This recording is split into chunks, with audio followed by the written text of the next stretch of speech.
Well, greetings, people of the internet. Unky Joe here, Unky Joe's Playhouse. Today, you expect anything less? Another exciting video about what's going on here at Unky Joe's Playhouse. It's wet and wild.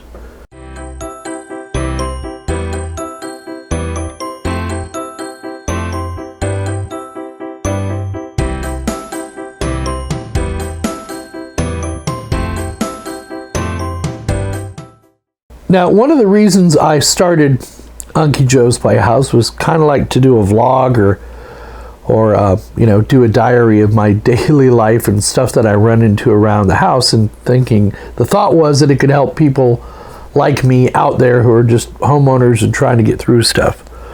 So when I do things like videos on my air conditioning and my plumbing and that kind of stuff. The pool. In fact, that video today is about that very thing, the pool.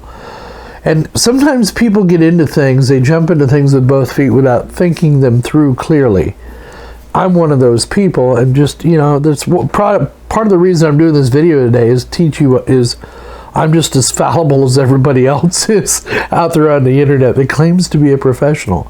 I learn, even at my advanced age of years old, I learn new things every day. And one of the things I learned is that pool maintenance is easy as long as you don't overcomplicate things.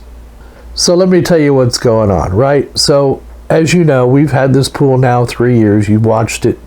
You can go back and you can watch the pool being installed, and you can watch the pool progressing as time has gone on. Now, one of the things I did this year was I converted the pool from using liquid chlorine bleach, which is what chlorine is, to using a machine that generates chlorine from salt using electricity. That's what I did this year. And the thought was, the initial machine to generate the salt is right around the $250 to $300 range. Now they're $350, but I digress. When I bought it, it was in that price range, and I did the little math, the calculations, the digital thingies. Actually, I count on my fingers and toes, and figured out that this device would pay for itself within a matter of about a year, and then would continue to pay for itself as long as the salt cell, the generating cell, lasts, which could be anywhere from 2 to 5 years. So I put this unit in. Now, from the beginning, it warns you, one, make sure you know how many gallons of water are in your pool, and two, make sure you know exactly how many gallons of water in your pool. Two, don't add too much salt. Three, don't add too much salt, because you'll have to drain water in order to lower the salinity level. So it was very important that you don't put too many bags of salt in the water. And that was no problem for me, because each one of these bags weighs 40 pounds. 40 pounds. To you young whippersnappers out there, that's nothing. But to us old guys that are in our, the number that shall not be named, those people, those bags get heavy after you lug about 6 or 7 or 8 of them. And I think I started with 6 40-pound bags.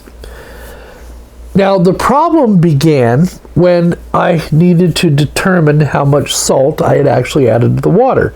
So I did the calculation and said, add 6 bags of salt. Well, you may need a total of 8 bags of salt for the number of gallons of water you have. So I thought, we'll start with 6, and then we'll let it sit for a day or two and mix up in the water really well, and then we'll take a measurement and see how much salt is actually in the pool water. I did that. The problem is that the first thing I used was a test strip. And the test strip is, maybe it's me. The test strip is kind of hard to read and understand. And then I went out to troublefreepool.com, and this is where I get all my information at. And I spoke with some of the people out there, and they said, no, what you want is this tailored test kit. Use the drops and the reagents, and it'll determine exactly how much salt you have in the water. Okay, so I tried that. And all of them came up to about the same. They were between 2,700 parts per million and 3,100 parts per million of salt in the water. That was when I started. So, me being me, hooked up the saltwater chlorine generator, turned it on, programmed it, and went about my daily existence. And it worked just fine until it didn't. And the didn't was about 2 weeks ago. And you're going to see what caused the didn't right now. Well, actually, I'll tell you, and then we'll go watch it. It was calcium scale buildup on the plates that generate the chlorine from the salt. So let's go and we'll do a tear down of the unit, and I'll show you exactly what it is I'm talking about.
Alright, so buy a pool, they said. It'll be fun, they said. Hours of endless entertainment. Yeah.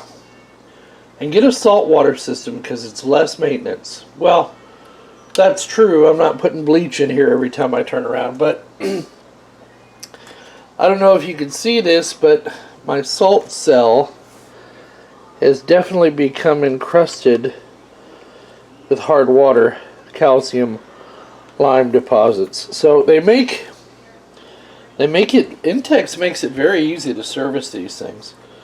I mean, this is the cell.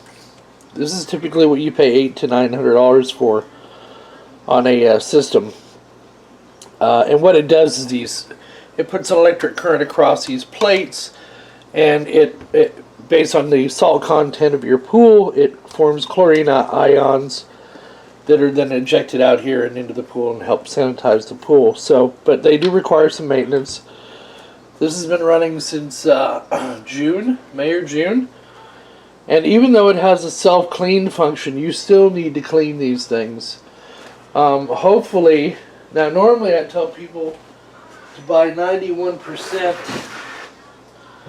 vinegar, or 9%, sorry, 91%, 9%. And that's what I've got. It's extra strength distilled vinegar. You're going to need that.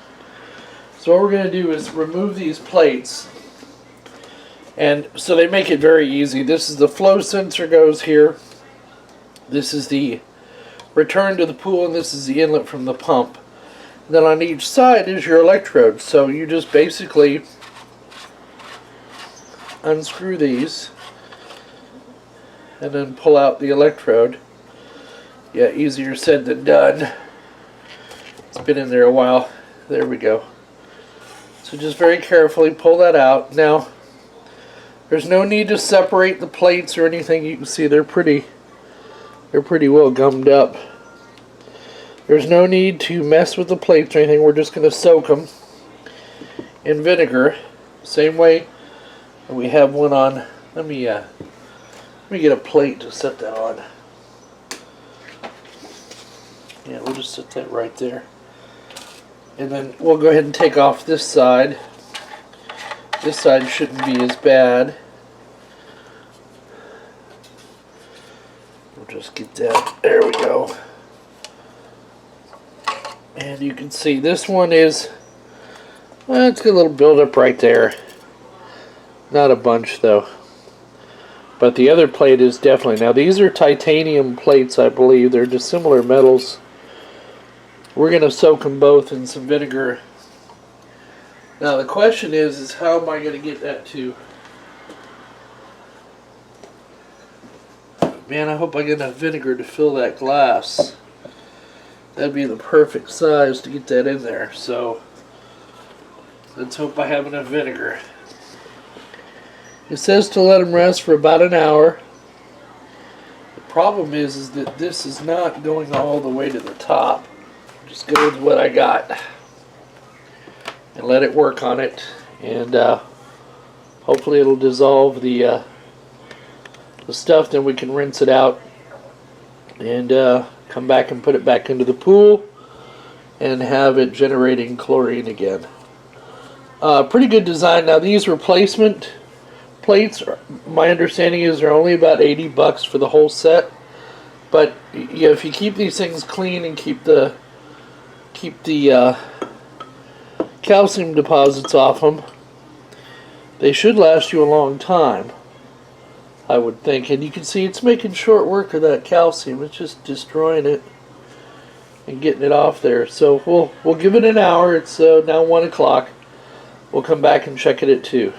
So if we I put it back into the holder because, you know, in fact the instructions mention when you clean it inside of the housing. See the bubble just rose up there? I don't know if you saw that. To clean it in the housing, and the reason is because normally the plates lay horizontally like that, so that way all of the vinegar can get in and clean the plates. So I put it back into the housing, and it's been about half an hour, and I'm going to look and see if these things are any cleaner. They were pretty clean before, but I just couldn't get that last bit of calcium off there. So I'm going to save the stuff that's in here so I can pour it back in if I need to. This cell was already clean, but I'm going to go ahead and unscrew both ends here. And they make this foolproof. There's only one way these can go in. Just be careful with these. You don't want to bend them or distort them or anything like that. So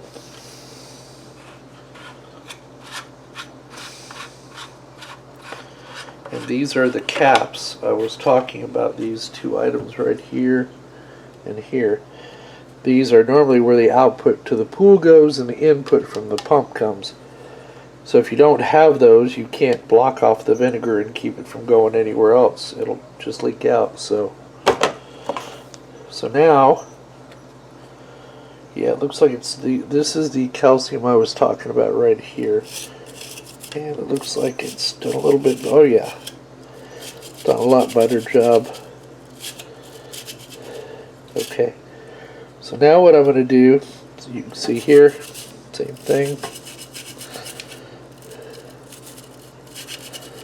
Okay, it's still dirty. I'm going to see if I can rinse that out. Okay, I'm going to go ahead and put it back together. Then I'm going to rinse it out. And then I'm going to take it back to the pool. I'm going to hook it back up.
Here.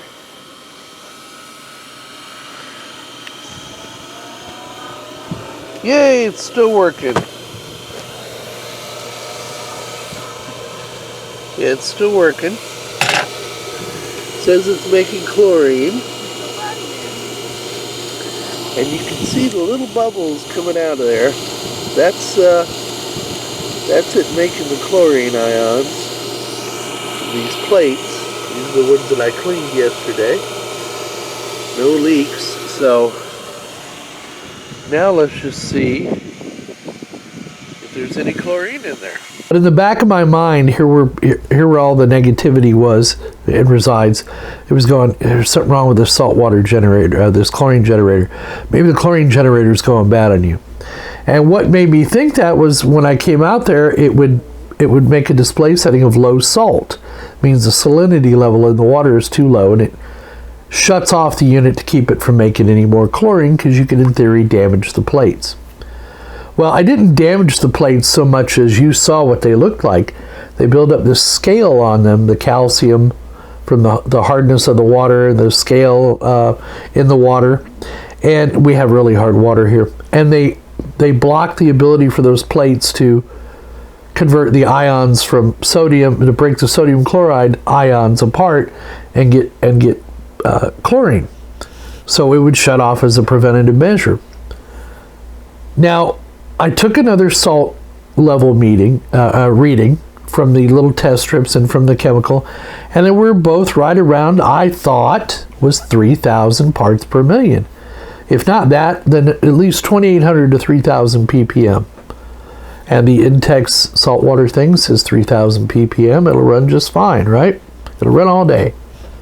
But no matter what I did, even after I cleaned those electrodes, now mind you, I put it back in service for about 3 days, and now my error came back. So I tore it all down again. There was a little more scale on the plates, not as much as the first time.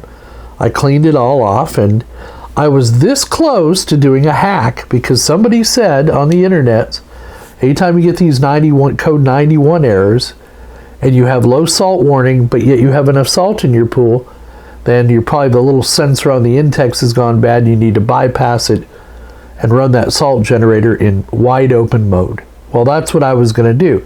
I have it on a timer, so I could turn it on and off, run it for however long I needed to run to produce chlorine, and then turn it off. And I came that close to doing it. And then I said, wait a minute. The first rule you learn about pools is to verify your chemicals are correct in the water before proceeding with anything. So I went ahead, I've got my big old $80 Taylor test kit that checks free chlorine, total hardness, calcium hardness, total alkalinity, pH, CYA, that's the sunscreen protector in the pool. All of those things. And it will even tell you, but it won't tell you, is the salt. And I said, well, I've tried the test strips, and I've tried the drops from the Taylor test kit, and I'm not confident on either one of those. So I ordered an electronic tester, and you'll see it here. And you'll also see the test kits that I've tried to use in the test strips. We'll come back to those in a minute. But here is the device I finally used to test the salinity of the water. And lo and behold, that thing was down to 2,100 parts per million of salt. Well, no wonder the little low salt light was going off on the Intex chlorine generator. See what happens when you put your ego aside and don't assume you can't be wrong? Yeah, I'm guilty of that as the next man. So putting my ego aside, I realized that I did not have enough salt in that water. Nor did I have enough. My pH was too high, way too high. It was up at 8. I had no CYA, which is the sunscreen for the chlorine left in the pool, so any chlorine that generator was making was getting burned off by the sunlight during the day, and I'm running all that power through that thing for no benefit. And my salt was low. So the first thing I did was I put some CYA into the pool to get it up to its current level. I put another 40-pound bag of salt in the pool. I put some muriatic acid in the pool to get my pH down, because chlorine can't work effectively with high pH. That's the acidity or alkalinity of the water. That's what the pH is. That's what burns your eyes, not the chlorine. A lot of people think chlorine burns. No, the pH of the water, if it's not as close to your tears as normal, will burn and sting your eyes. So I did all that. I gave it about 8 hours, I guess. I gave it 24 hours. This morning, I just finished running tests before I came here to make the video.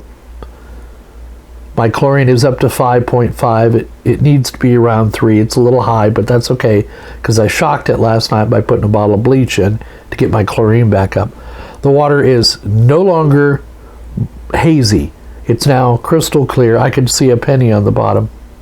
My pH is down to 7.6, maybe a little tad bit lower. My CYA, which is my sunscreen for the chlorine, is now up to 35, so that's good. It should be around 30 to 40. And what else? And the chlorine generator is running without producing a low salt warning, and my salt level, when I measured it, is around 3,100 parts per million. The Intex manual says 3,000 or higher. That's right where I'm at. I'm good to go. It can be between 3,000 and 3,400 parts per million of salt in the pool. And keep in mind, that's about the amount of salt that's in a human tear. So don't think you're going to get into the water and it's going to burn your eyes and all that stuff. Now, time will tell. We will see if the scale, I still need to work with the what's called the calcium saturation index of the pool. That's how much mineral deposits are. I guess it depends on temperature and pH and all this other stuff to do this calculation to keep the scale from forming again on these plates on this chlorine generator. But this is part of the reason I got a pool, because it involves a couple of my favorite things, which is tinkering with new toys, pumps and filters and water. And I love to swim. And 2 is chemistry. But the problem is I got lazy and let the chemistry go way too long and then made some assumptions. So you can think you're the smartest guy in the room, and if you don't follow the basic instructions on how to do something, you can do it over and over again. You're probably going to fail every time. So get your water chemistry down first. Make sure that's right. Don't just assume that, if you're not confident in your testing levels, either have somebody test it for you or find another tool to test it and just verify that everything is where it should be. And have fun, because this has been a lot of fun. I admit it was fun tearing down that saltwater generator and seeing how it worked, and comparing what I paid for it to something like another brand, which would be in the $800 to $1,500 range. So keep that in mind. These items are not inexpensive. But I'm the king of cheap, so I bought the Intex version. But I'm confident that it'll provide me with 2 or 3 years of service, and then I'll be able to afford a more expensive model. So there you go. I guess the moral of this story is, don't assume that you know what you don't actually know for sure. And I'm fond of telling everybody that I meet to remember this. It's what you don't remember, it's what you don't do that usually comes up and bites you in the butt. And that's what happened with me. And as you know, when I was using bleach for this thing, I had the pool stable. But it's a new paradigm, learning how to go from one chemical treatment over to another. There are other things that I didn't take into account when making my calculations, and I should never do that. But that's what makes life so much fun. You get to learn as you go, right? And I'm learning. And I love learning new stuff every day. And that is what Unky Joe's Playhouse is all about, is me learning things, sharing them with you, you learning things, sharing them with me in the chat. So please give us a thumbs up down below if you liked it. Leave your comments down in the comments section. Subscribe if you're not already a subscriber, and click that notification bell to be notified of new videos when they come out. And I try to do at least one a week. Sometimes I get a little lazy. Join us over at UnkyJoe'sPlayhouse.com. Go to our About section on our YouTube page, and you'll find our links there. It will take you to all of our social media links. Come join us over at Discord. We're always over there doing something, especially on the weekends. Saturdays, I like to pop into the general chat and just kind of peek around and see who's in there. Sometimes we get into hours-long discussions. Sometimes we're just there briefly, but we have a lot of fun. So check out our social media links. It'll take you to our Discord server. Come back and see us again, and please don't forget, we'll see all of you on the other side.